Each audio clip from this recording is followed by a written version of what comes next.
A gente começa o programa de hoje falando de um assunto que é super atual, são os crimes cibernéticos. Então, ter o computador invadido hoje por hackers, né, ter violado aquele conteúdo que você guarda lá no computador, é cada vez mais comum e tem muita gente que nem imagina que isso é tão comum, né, quanto parece, né? Pois é, mas quando isso ocorre, o que a gente tem que fazer? O que significa exatamente um crime de internet, um crime cibernético? Aqui no estúdio a gente vai conversar agora com o Carlos Ferreira, que é advogado da área criminal. Bom dia, Bom Carlos. dia, obrigado pelo convite. Então, o que é exatamente o que a gente pode caracterizar como crime cibernético? Então, sintetizando, o crime digital, ele pode tomar dois caminhos, tá? O primeiro caminho é quando ele danifica um outro sistema eletrônico. O que seria isso?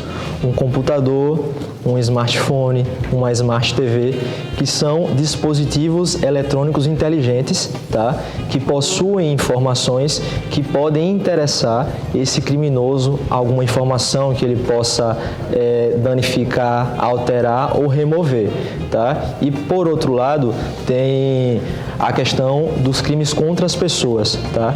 Que eles se utilizam das ferramentas digitais, por exemplo, quando você se utiliza do computador, você se utiliza do smartphone para difamar uma pessoa, né? Geralmente são práticas efetuadas nas redes sociais, nos blogs, nos grupos de WhatsApp. A gente tem uma pergunta aqui de telespectador, que é do Marco Silva, do Eustáquio. Ele diz o seguinte: uma pessoa pode usar a foto dele, da rede social dele, sem pedir autorização? Não, na verdade não. Quando você se utiliza de uma imagem, de um vídeo em geral, de uma informação, você precisa ter o consentimento dessa pessoa para que possa ser vinculado. Principalmente porque na internet tem a questão da repercussão, não é apenas uma terceira, uma quarta pessoa que vai ver. Geralmente são muitas pessoas que vão visualizar aquela sua imagem, vídeo, informação em geral. Olha, a Jussara, que mora aqui no Jacintinho, ela quer saber o seguinte: quais os cuidados que a gente deve ter com os nossos filhos nas redes sociais, que é muito comum a gente ver casos de pedofilia e de outros crimes, né? Então, na verdade, em relação aos filhos, a gente precisa, primeiramente, ter medidas preventivas e protetivas. O que seriam essas medidas?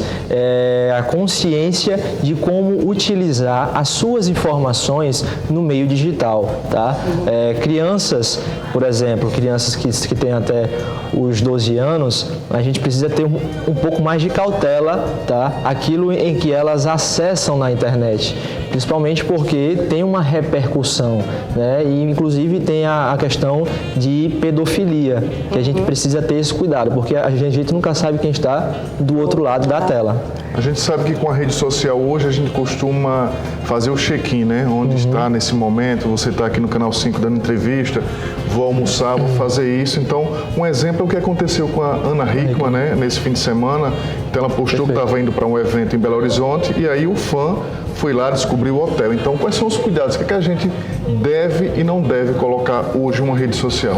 Então, na rede social que hoje é mais usada, eles dão essa ferramenta, eles disponibilizam que você faça esse check-in, porém não é recomendável que você faça o check-in de maneira constante. Por quê? Porque você está relativizando a sua privacidade, né? Postando as suas informações pessoais para o público.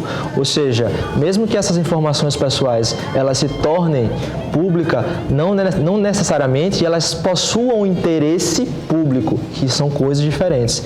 Então, a gente precisa ter esse cuidado para não relativizar de maneira excessiva as nossas informações pessoais. E quando ocorre de alguém, por exemplo, pegar a nossa foto, criar um outro perfil, alguém chegar com palavras, enfim, de baixo calão, denegrir a imagem do outro por meio das redes sociais, de sites, enfim. Onde é que a gente tem que procurar ajuda, procurar os nossos direitos? Como é que é Então, primeiramente, para o usuário que passa por esse problema, é essencial que ele salve essas informações que denegriram a imagem dele, né? No computador tem uma opção que chama-se print screen, que é essa informação, ou até mesmo no celular, que ele pode salvar essas informações e ir, por exemplo, no cartório mais próximo e fazer uma ata notarial, que seriam os registros dessas informações que podem ser utilizadas em momentos posteriores no processo judicial, para que essas informações elas não desapareçam, porque na internet é algo muito constante, pode surgir e em um momento em menos de 10 ou 5 minutos, as informações elas podem ser removidas. O que acontece às vezes, a pessoa diz, fulano estava em um determinado lugar. Aí a pessoa diz, não, eu não estava não. Diz, não, mas estava lá na sua rede social.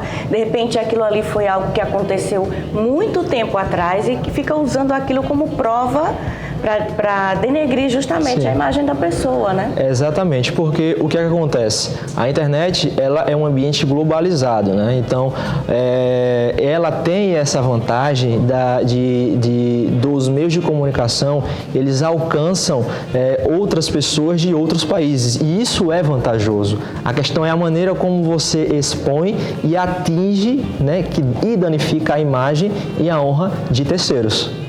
Tem mais alguma pergunta? Tem uma última aqui que é bem rápida, é de uma telespectadora, ela pediu para não se identificar, mas ela disse que em uma fanpage ela tinha tiraram a foto da filha dela no ônibus dormindo e colocaram em uma rede social que é bastante conhecida aqui em Maceió por conta do humor.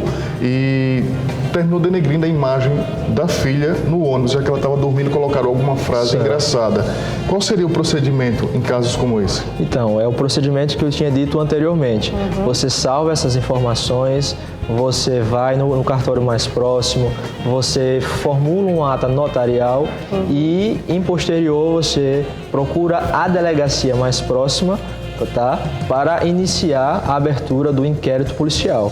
Certo, então essa prova, digamos, só teria validade realmente após esse registro? Então, é porque a ata notarial, ela presume uma veracidade, ela presume que aquela informação realmente, ela é verídica, que realmente aconteceu, que não teve nenhum tipo de montagem, nenhum tipo de edição por parte do usuário que foi afetado, o ofendido. Ok, muito interessante. É um assunto que renderia aí bastante, mas depois a gente volta a conversar sobre isso. Tá bom, muito obrigada, viu? Muito obrigado. E bom restinho de feriado. Obrigado, estou sempre à disposição de vocês. Bom feriado.